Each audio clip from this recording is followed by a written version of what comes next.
All right, boys. So why don't you tell us how you guys met?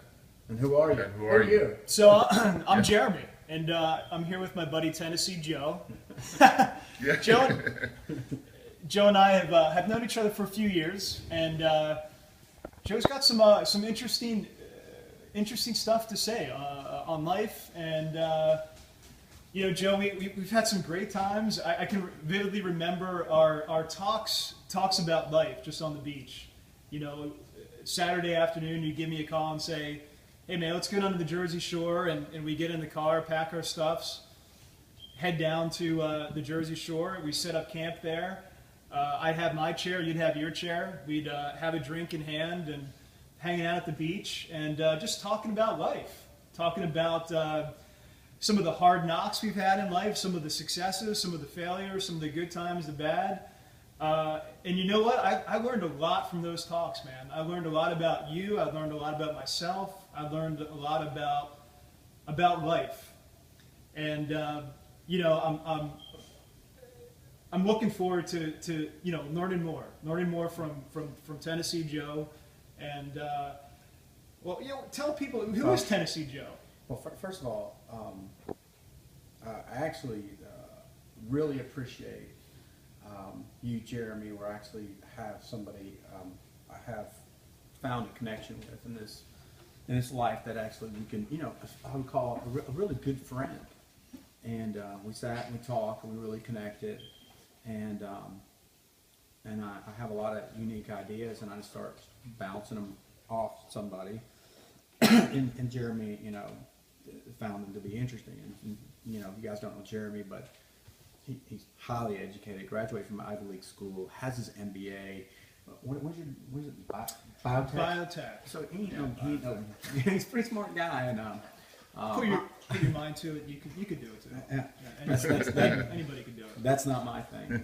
But so anyway, we started talking, and I started sharing with Jeremy some different things, and I really care about people, and I actually want the best for them. And Jeremy and I kind of started interacting, and I made some suggestions to Jeremy about some of the things that were going on in his life, and just gave him a different perspective. And as he applied those things, he started to. What happened? Transform my life into just a more powerful, self-aware. Well, let's just talk about it. Let's give it, for instance, like, what was one of the things that we talked about that you found interesting? I think just being your authentic self, right? Just being Jeremy, and not trying to live by some kind of life script or live up to expectations that society puts on you or other people put on you. Just being yourself and being comfortable with yourself, being happy with yourself, and I think those were the biggest messages that I've taken away, and the learnings that I've taken away from you is you talk a lot about coming from a place of abundance, which I find to be an interesting concept, and maybe if you want to share your thoughts on what does that mean to come from a place of abundance? What does that mean to you? Well, I think I'm not saying I'm there yet at coming from a place of abundance.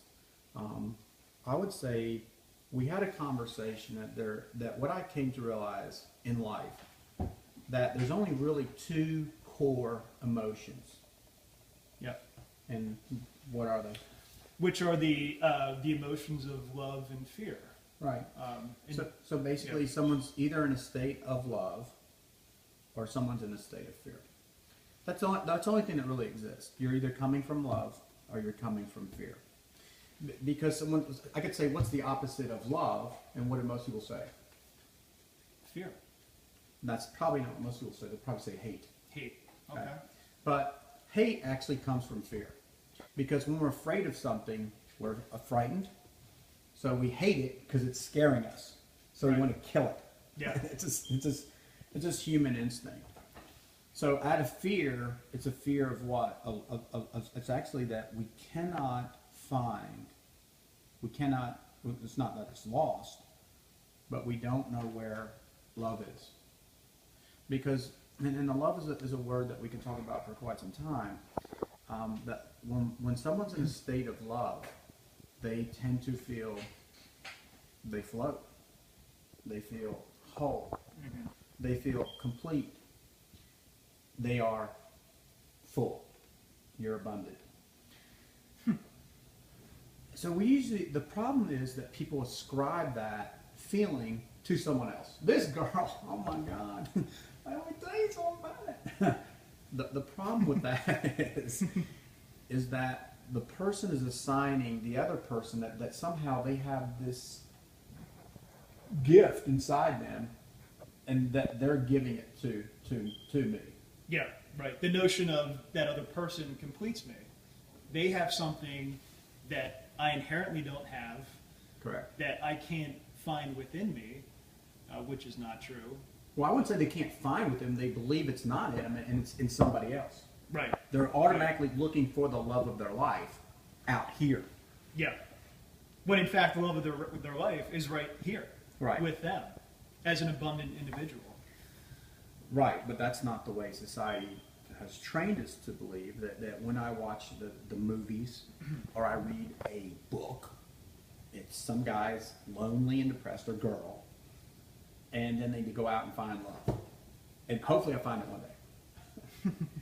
But the problem with that is it makes someone else responsible for loving them. Yeah. Yeah. And Which is essentially outside of your locus of control. right, so it's not in your control. Right. So what state are you going to be in now? A state of fear.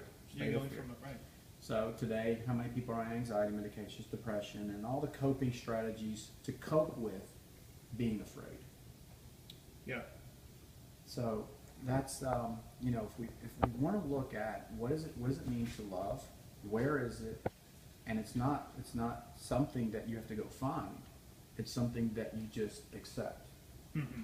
Mm-hmm. See, I would say you don't have to do anything to experience love. And would you say that the one of the challenges that people have with relationships in modern society is that they're looking for that other person out of fear, as opposed to seeking out that person out of love and self-love? Well, they come with bad intentions. They come with the problem with that mindset is I'm making someone else responsible for loving me. I'm coming to get something from somebody, which is I'm not coming to give or share. Yeah, yeah, And so we look at here's what I said. So the facts are this: 50% of all marriages end in divorce. mm-hmm. Mine did. That's the truth in the matter. And this is part of why I learned some of these things. I would say the other 50%, sadly, probably less than 10% actually have a wonderful marriage. And I would say about 40% are enduring marriage. Mm-hmm. Because they're not truly happy, they're just taking one for the team. Yeah, yeah, which is a sad commentary It's on totally the state of modern relationships. Right. Now, I'm not saying, get divorced, but I'm saying we all feel that there's something better. Mm-hmm. Do you feel that? Yeah, this notion of the grass is always greener. Right. I can never be complacent, content with the person who I have in my life at this time Right. in place, and that I think that is a mindset that can be damaging to relationships. This idea of the grass is always greener. I think that a lot of people could be yeah. damaging or is damaging. No, I think it is damaging. But when you Yeah. look outside and what do you read in the paper and your friends, how many are jumping up and down doing backflips about their marriage I would say or their relationship? very few. Very Right. few. What percentage? I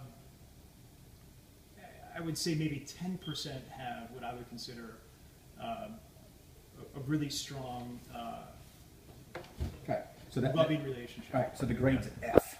Yeah, yeah. And it's a bad. Miserably failing miserably. Yeah, So yeah, the grade's F on relationships, and all we can say now that's what's occurring. Bad relationships. Most people don't have a good relationship. 50% of marriages end in divorce. yeah, The other 40% are enduring it, and maybe less than 10% are have that kick-ass marriage or kick-ass relationship Yeah. that is really wonderful. yeah. That we're all seeking. You know, The the fairy tale, wedding existence. well, we make our fairy tale, but the thing is, we all are seeking something that we know exists, but most people are not achieving that. So, that's the facts. Yeah, yeah, So then we have to go back to, if these are the results, bad relationships, bad marriages, then we have to go back to why is that not that's what's happening. yeah, We have to go, why is that happening?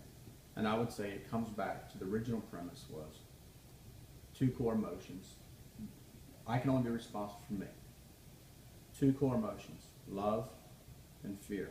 When I'm in a state of love, I'm in a state of abundance. What does that mean?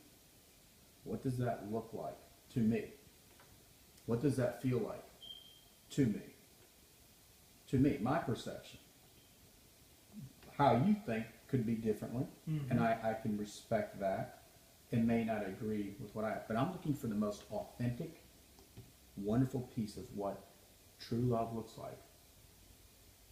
And it starts with, do I love and accept myself?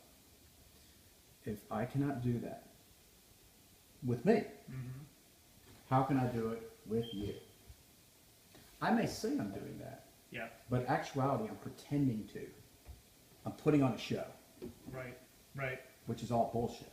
Yeah, So that's where I would go with that conversation of one of the philosophies I have about what is abundance, where does it come from? It comes from love, so on and so forth.